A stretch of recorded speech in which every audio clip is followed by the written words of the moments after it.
Hello, my name is Dr. Jeff Golini, and welcome to another episode of Ask the Scientist. This show is about busting myths, bringing you the truth. Anyway, this is part 2 in a series that I'm calling Dr. Jeff's 16-week diet program to get ready for a show. The last episode we talked about weeks 16 through 12, the first 4 weeks, kind of what to do, how to get prepared for that, and the changes that you need to make. This episode, I want to talk about what goes on from week 12 all the way down to week 4. So if you missed episode 1, you want to go watch that so you can get up to speed with what happens during 12 to 4.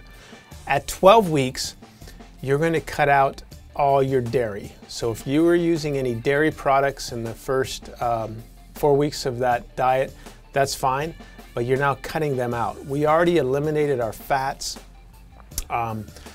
We cut out breads and we cut out fruits, other than if you wanted to have a banana or something. So now the trick is you're going to alternate your calories. So if you want to have an average calorie of 1,000 a day, then one day you would go 500 calories, the next day you would go 1,500 calories.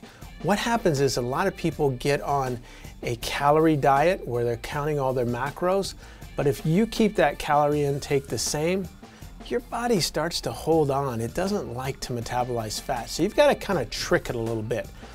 Now, I just happen to use that number just for some easy math. So you've got to make sure that you're getting enough protein in your diet.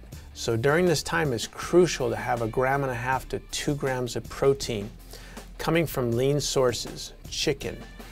I cut out beef at 12 months, so strictly chicken, fish, and turkey, much leaner cuts. No oils, we cut all that out. Salad dressings, butters, fats, all that was cut out in the first 4 weeks. Lean protein sources. Now, the only thing you're going to be adjusting as your calories go up and down is your carbohydrate intake.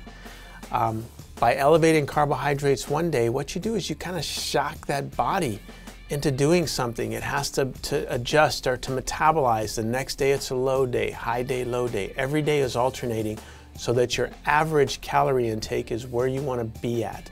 Now, what type of carbohydrates did we use? We're going to be relying on brown rice, baked potatoes, yams, or sweet potatoes only. We're cutting out all wheat, other type of grains. Again, we're looking for things that are burned very, very quickly, very, very clean. Now, during this 12 to 4 week period, you can eat as much vegetable salad as you want. Knock yourself out.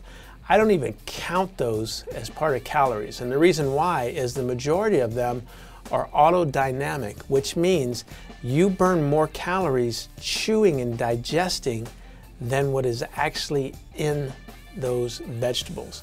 A lot of people get all bent up on adding up broccoli calories. Don't worry about that. You know, stick with your protein and your carbs, minimizing those fats. If you don't have a way to calculate, make sure you get some type of calculator and a sheet that tells you how many calories are in different things. Keep a notebook and weigh your foods out. You need to know exactly what you're eating.